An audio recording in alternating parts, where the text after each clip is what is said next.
বাঙালি খানায় সবাইকে স্বাগত জানাই। আপনারা তো অনেকভাবে চিতল মাছের মুইঠা বা চিতল মাছের কোপ্তা রান্না করে খেয়েছেন। একবার আমার মতন করে সহজ পদ্ধতিতে আপনিও শিখে নিতে পারবেন ছোট ছোট টিপস সহ। তবে আজকে আমি কিভাবে গাদার মাছ দিয়ে চিতল মাছের মুইঠা তৈরি করলাম, চলুন সেটা একবার দেখে নেওয়া যাক ভিডিওর মাধ্যমে। আশা করছি আজকের ভিডিওটি ভালো লাগবে। সকল বন্ধুদের কাছে অনুরোধ করছি সম্পূর্ণ ভিডিওটি দেখার।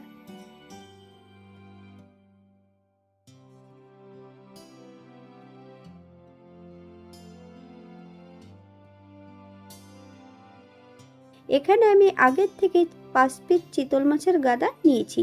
গাদার থেকে মাছগুলো বের করে নেব আর কাঁটাগুলো বাদ দিয়ে দিতে হবে। তবে চিতল মাছের কিন্তু এরমভাবে পিস করে না কেটে এনে গোটা আনা কিন্তু ভালো। এই ছোট ছোট পিস করে কেটে নিয়ে আসলে কাঁটা বের করতে কিন্তু খুবই অসুবিধা।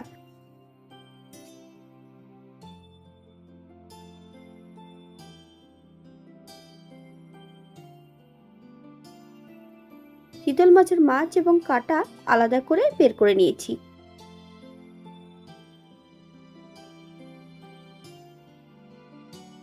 একটা কড়াইতে বেশ কিছুটা সর্ষের তেল অ্যাড করেছি।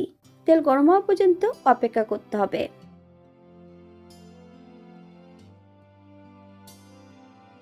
মিডিয়াম সাইজের দুটো পেঁয়াজ এখানে আমি বেরেস্তা ভেজে নেব।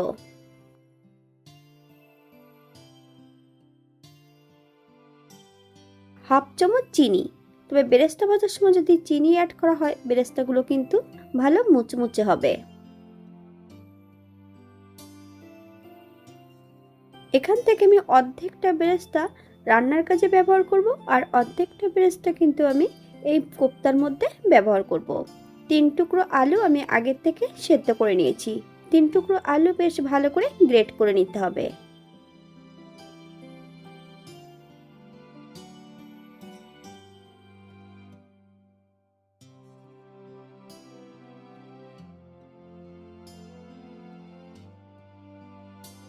অর্ধেকটা ভাজা পেঁয়াজ আমি অ্যাড করে দিয়েছি। 1 চামচ জিরে গুঁড়ো, বেশ কিছুটা ধনেপাতা আর কাঁচা লঙ্কা কুচি,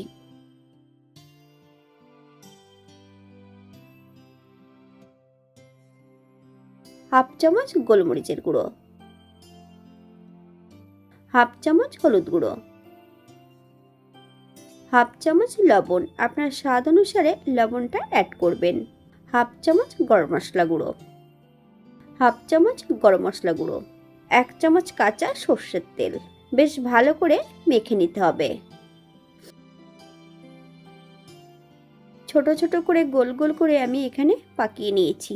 আপনারা এটা মুঠার আকৃতি করে নিতে পারেন। আগের থেকে আমি অল্প করে লবণ এবং লেবুর রস দিয়ে আর তেল দিয়ে জলটা ফুটিয়ে নিয়েছি। তবে 1 লিটার জল ফুটিয়ে নিলেই হবে।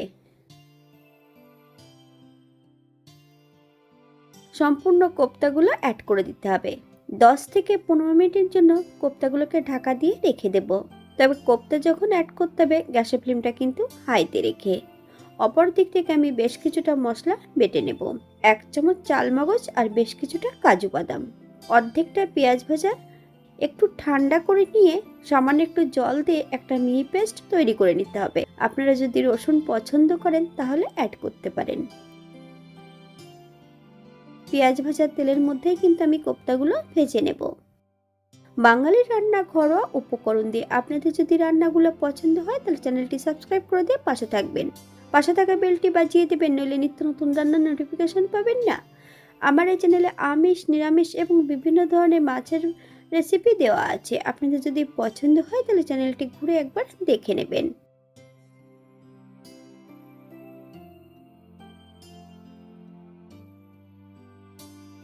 কোপ্তাগুলো বেশ উল্টিয়ে পাল্টিয়ে ভালো করে ভেজে নিতে হবে।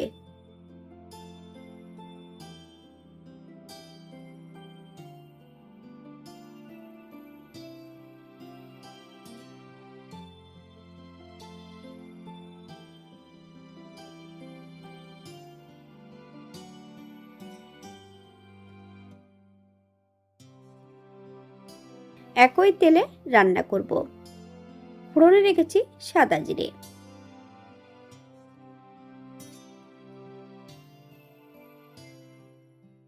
ফোড়ন থেকে সুগন্ধ বেরোলে মিডিয়াম সাইজের দুটো আলু ছোট ছোট টুকরো করে কেটে নিয়েছি। সম্পূর্ণ আলুর টুকরোগুলো অ্যাড করে দেব। পরিমাণ মতন লবণ আর হলুদের গুঁড়ো দিয়ে আলুর টুকরোগুলো ভেজে নিতে হবে। আপনারা একবার স্ক্রিন থেকে ফলো করবেন।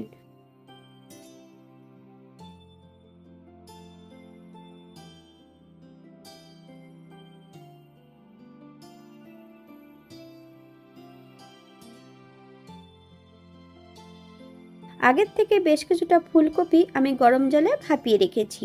সম্পূর্ণ ফুলকপিগুলো অ্যাড করব। আলু ফুলকপিগুলো বেশ ভালো করে ভেজে নিতে হবে।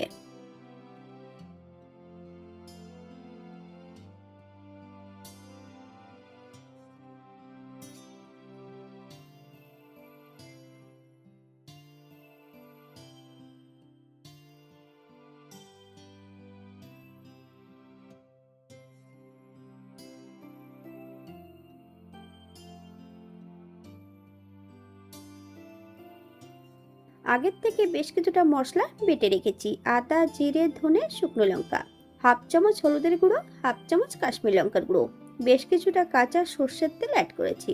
মশলাটা বেশ ভালো করে মিশিয়ে নিতে হবে।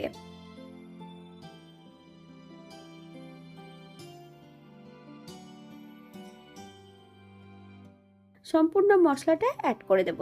গ্যাসের ফ্লেমটা মিডিয়ামে রেখে বেশ কিছু সময় মশলাটা ভেজে নিতে হবে সবজির সঙ্গে।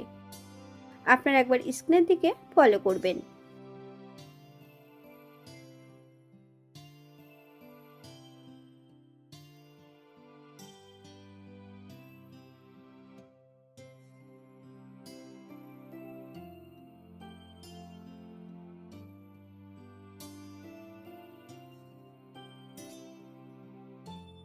মশলা দেওয়া বাটি থেকে বেশ কিছুটা জল অ্যাড করব। ততক্ষণ সবজি সহ মশলাটা বেশ ভালো করে কষিয়ে নিতে হবে।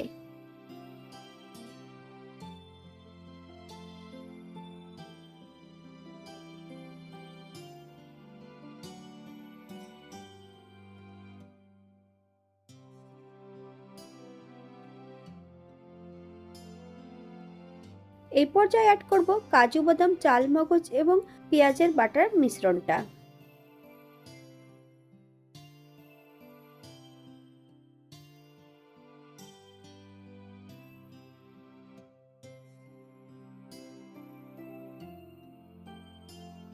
এখানে আমি গ্রেভির জন্য 1 কাপ জল অ্যাড করব। আপনাদের যতটা গ্রেভির প্রয়োজন আপনারা ততটা জল অ্যাড করতে পারেন।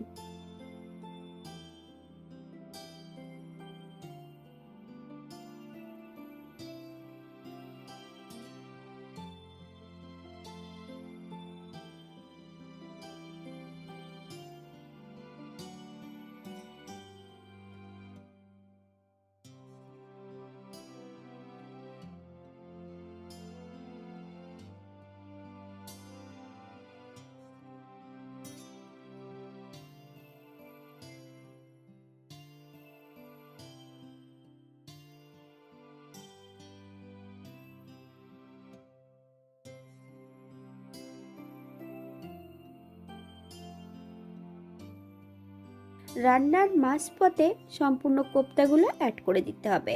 গ্যাসের ফ্লেমটা হাইতে রেখে 2 থেকে 3 মিনিটের মতন রান্না করে নিতে হবে। এখানে আমি বেশ কিছুটা কাঁচা লঙ্কা ফালি দিয়ে অ্যাড করেছি। আপনারা যদি পছন্দ করেন তাহলে অ্যাড করতে পারেন।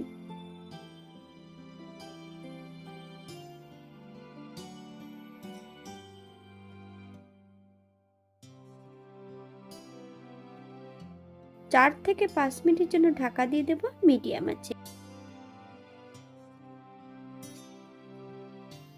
5 মিনিট পর এই পর্যায়ে অ্যাড করব হাফ চামচ গরম মশলা গুঁড়ো,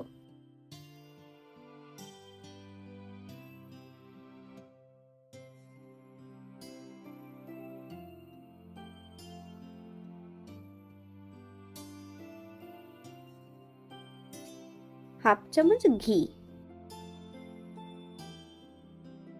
গ্যাসের ফ্লেমটা অফ করে দিয়ে 5 মিনিটের জন্য স্ট্যান্ডিং টাইম দেব। তারপর সার্ভ করব।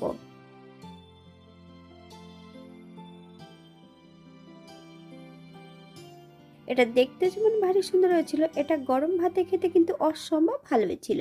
আপনারা বাড়িতে একবার একই পদ্ধতিতে বানিয়ে নেবেন।